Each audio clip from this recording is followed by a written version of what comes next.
Never a boring day in Paris, is there? First bed bugs, now this? Whoever did a zoom in on Kylian Mbappe's face every time a Newcastle goal went in knew exactly what they were doing. Surely he can't keep getting away with this. 1 week. 1 week is all I ask. 1 week where I don't have to talk about the latest disaster that's going on over in Manchester. Is that too much to ask?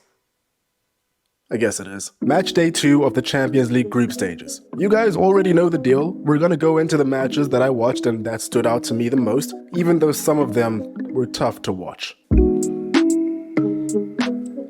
What's going on, everyone? Really hope you're all doing well. I'm Tinashe, welcome back to the channel. Feel free to subscribe if you haven't, or don't. You know, I'm just happy you're here. We have to start things off with the biggest result of the bunch. Newcastle United just beat PSG 4-1 in the Champions League in 2023. Pinch yourself. You're not dreaming. We're truly living in the most confusing timeline. Sean Longstaff, Dan Burn, and Fabian Schär, all players that were at the club before the takeover.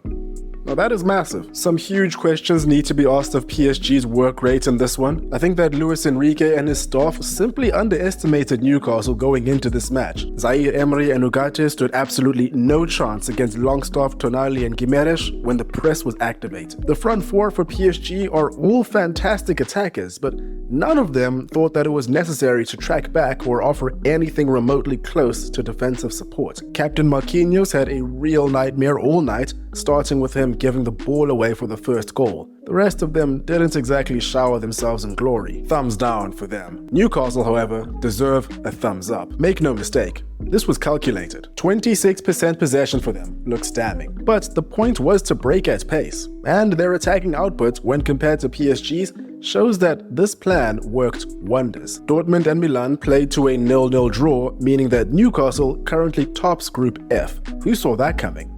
Me. For sure. Never doubted them for 1 second. Before Tuesday night, Galatasaray had never won a continental match on English soil.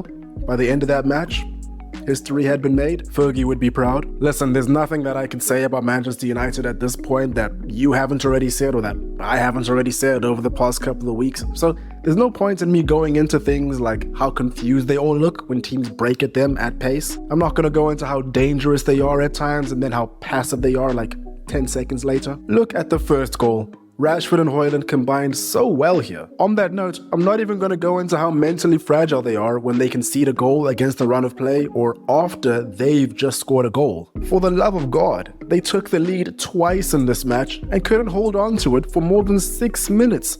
Both times. I'm not going to talk about Rashford's continuously questionable decision-making. Casemiro played 9 seasons in La Liga and the Champions League for Real Madrid, and in that time period, he only ever got 2 red cards. In only 2 seasons at Old Trafford, he now sits on 3 reds. We've turned one of the most calculated, flawless DMs over the past decade into an anxious mess that now frequently sees reckless last-ditch challenges as an option. He pretty much had to make that challenge after Andre Onana left the entire defense out to dry, and now he's probably gonna be painted as a problem, maybe even scapegoated by some people. The Man United effect. If I were Rasmus Højlund, I would have been the angriest man on the pitch. 2 really well taken goals.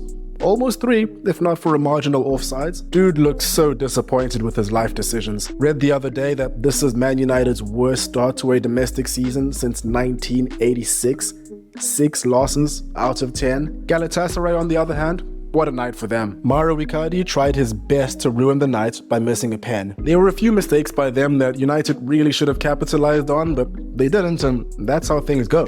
All 3 of their goals exploited United's poor defense in some shape or form, and they did really well to do that. The amount of times that this situation has resulted in a goal against United this season is extremely worrying. But the Turkish side took their opportunities to nail on the win, and what a win it was. Plus, the 3,000 traveling fans were so loud, you'd be forgiven if you forgot that Old Trafford was a 74,000-seater. They were all I could hear. Again, one more time, props to Galatasaray. Now, every Man United fan, repeat after me.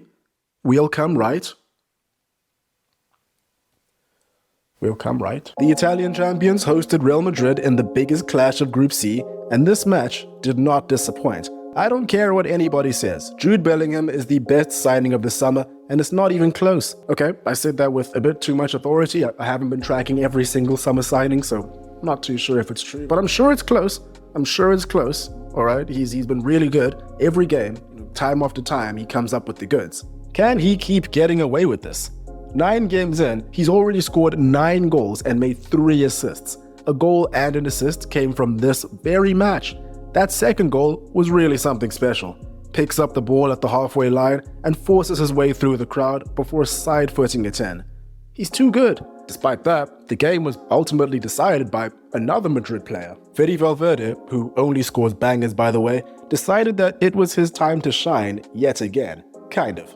His initial shot in the 78th minute must have broken the sound barrier, but it was a little lucky though. Ball hit the post and bounced off the goalkeeper Alex Meri's head before going in, making it an own goal. Here we have footage of Mere leaving the dressing room after the match. Walk it off, buddy, you'll be alright. Man City, unsurprisingly, have their 100% CL record still intact after running through RB Leipzig this week. 3-1 by the end of it. There's just this feeling everyone gets whenever you watch Man City that's just like, damn, these guys are playing so well, they're scoring so many goals, but they could score more. I don't like that feeling. I don't like it at all, but it's there. On a few occasions, Erling Haaland chose the selfish route instead of playing Enrico Lewis, who was free in the box. Hey man, he's allowed to do that. It's Erling Haaland. Would everyone care to join me in the weekly? Wow. Julian Alvarez. What a player. Ready? Wow. What a player. Played 11 minutes in this match, came on at 1-1, and grabbed a goal and an assist. Haaland injured? No stress. De Bruyne injured? No stress.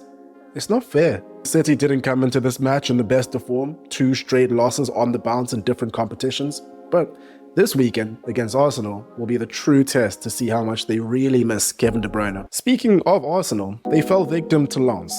This came after Gabriel Jesus opened the scoring to put Arsenal in the lead after a very well-worked goal. He did that only for Lens to score 2 and down the Gunners. And on that note, it's a little bit poetic that Gabriel Jesus in particular was on cloud 9 after last Champions League game that Arsenal played, where they won 4-0. Hello everyone there. Was good warm-up, nah? Yeah, I'm not entirely sure the warm-up was all that good. And we wrap this up with the last match I caught a bit of, FC Braga vs Union Berlin. For the second match day in a row, Union Berlin have lost a match in the 94th minute, and this one probably hurts a bit more than the first time around. It was the kings of the competition last time. Understandable. This time around, not only was it a late winner, but it was a goal that made the scoreline 3-2 after they were leading by 2-0 after the 37th minute. It's very tough. And there we have it. Let me know what you guys thought about this match day. Let me know if you still want me to keep covering them like this. Which match caught your eye? Feel free to follow the socials. All the links are in the description. That's all for me today. Hope you guys enjoyed. Hope you're having a great day. Cheers, and I will catch you in the next one.